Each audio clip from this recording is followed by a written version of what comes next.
Okay, welcome back mga scalper. Ito na nga, ituturo natin yung ICT strategy and i-relate natin siya sa price action para mas madaling intindihin. And wag na nga nating patagalin pa. So, madedetermine natin yung ICT gap sa tatlong candle na magkakasunod. Kung makikita natin itong tatlong candle na to, ito, then ito. So, paano ma-determine yung gap? Yung dulo ng wick ng candle na to and yung dulo ng pangatlong candle.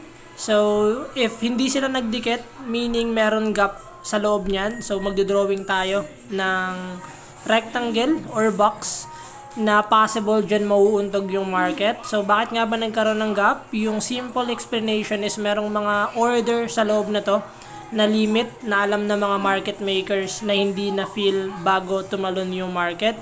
So, possible is balikan niya yung mga limit order dito bago niya i-continue yung trend.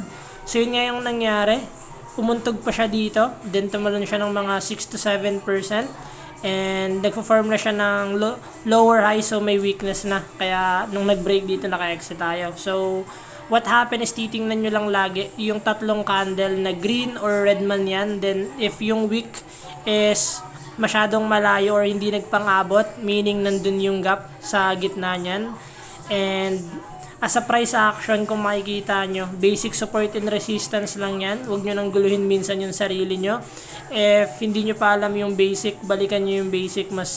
Masasuggest ko yun dahil magugulo lang kayo kakahanap nyo ng ganito. Kung makikita nyo support to, pwede nyo i-drawing lang yan na support and then resistance lang yan. Then pwede kayong mag-short. So if hindi pa ganun ka-advance yung mga knowledge nyo sa trading, I highly recommend to go back sa basic.